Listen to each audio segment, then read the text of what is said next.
With so many of us kind of bunkering down at home, this has been a great time to get caught up on some classic and some lesser known movies that maybe didn't get the love in theaters that they deserved, or maybe have never really been on our radars. So Rob and I have been spending every day giving our recommendations of movies you can watch, stuff that you can watch at home.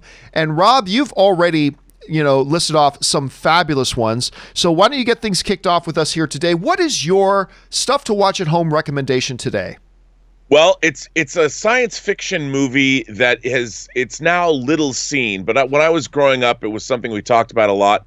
And it's George Roy Hill, the director of The Sting and the director of Butch Cassidy and the Sundance Kid and The World According to Garp, amongst others, directed this adaptation right after he made Butch Cassidy of Kurt Vonnegut's novel Slaughterhouse-Five, which was just released on Blu-ray by Arrow. And Slaughterhouse-Five tells the story of a man named Billy Pilgrim, who was a POW in World War II. He'd been captured by the Germans and wound up in the city of Dresden when it was firebombed. And through the course of the plot, he is taken to the planet Tralfamadore by aliens, and he is put in basically a zoo, and he's allowed to relive his life. He becomes, as they say, unstuck in time. And he bounces between his experience in Germany and then his experiences after the war and growing old and having children and winding up in this alien zoo with Valerie Prine, Miss Tessmacher from Superman, who plays Montana Wildhack, a porn star. And they live in this alien zoo together and have a child as he keeps reliving his life. And I think it's a beautiful movie. I've always loved this movie. And it was great to get it on Blu-ray, and it's just a really compelling film, and it's kind of forgotten. There's a lot of great 70s science fiction films that people that don't see, things like Silent Running and movies like this. And it was great to see it again. The transfer is great, and I've always really liked this. And then, it didn't. George Roy Hill came off of Butch Cassidy, big hit. He made this. Not such a big hit. And then he went on and he made The Sting. So a really interesting film, and I've always loved this film, so I'd be curious to hear what people think. All right, so your recommendation today is Slaughterhouse-Five. I like that one. All right, let me tell you what my recommendation here is today. Rob, there was a time not so long ago when Russell Crowe was considered like the big thing. He had won an Academy Award for Gladiator and all that kind of stuff. But it was glory that was short-lived because a bunch of his off-camera antics started to just sour people on Russell Crowe. He is still my favorite actor today. He is still my favorite actor. I just think he's an incredible performer. But I love Russell Crowe. But he had a movie come out around that time, about when people were starting to get a little tired of Russell Crowe, a little sour on him because of all the off-camera antics. But he put out a bit of a period piece. It's a mix between a period piece and a sports film and an underdog story.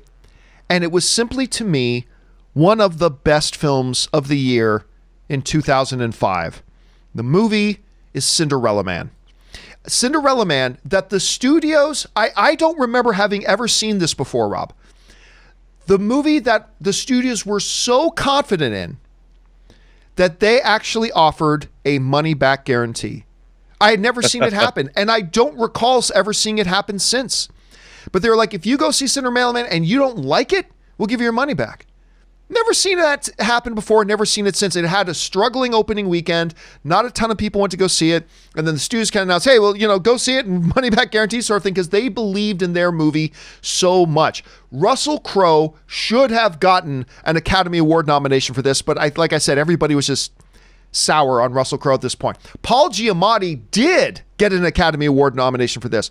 And by the way, you could make an argument that Renee Zellweger, who plays Russell Crowe's wife in it, that maybe she should have gotten an Academy Award nomination too. This is a movie that is filled with heart, humanity. The relationships are incredible. It is one of the great underdog stories that you've ever seen, based on a true story. The performances are completely top-notch. I thought this was a film that should have been nominated for Best Picture. I definitely thought Russell Crowe should have been nominated for Best Actor in this. This is just flat out an extraordinary movie. It is absolutely an extraordinary movie that I love with every fiber of my being. And nobody, or at least very, very few people, gave it a shot for multiple different reasons, but they didn't do it. It's going to be celebrating its 15th anniversary here in a couple of months. Rob, to me, Cinderella Man is just an absolute underappreciated gem of a film.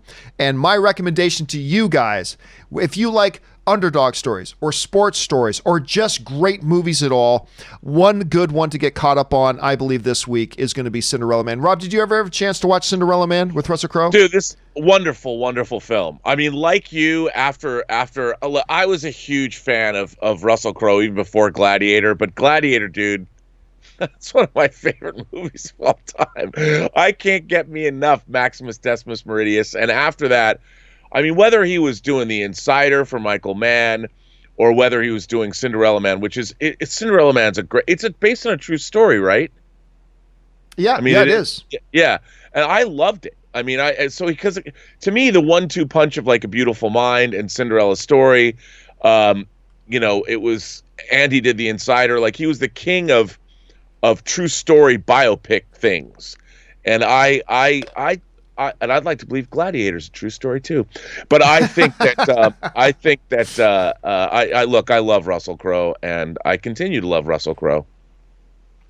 All right, guys. Well, listen, as always, jump down. Let us know what you think. If you're one of those people that have seen either Slaughterhouse-Five or Cinderella Man, jump down in the comments. Let us know what you think. And as always, guys, help out your fellow film fans that are kind of sequestered at home at the moment. Leave your recommendations about what people should go up. Maybe some of those underappreciated gems that you know about that you think more people should watch. Now's a good time to do that. Jump into the comment section below and leave your recommendations there.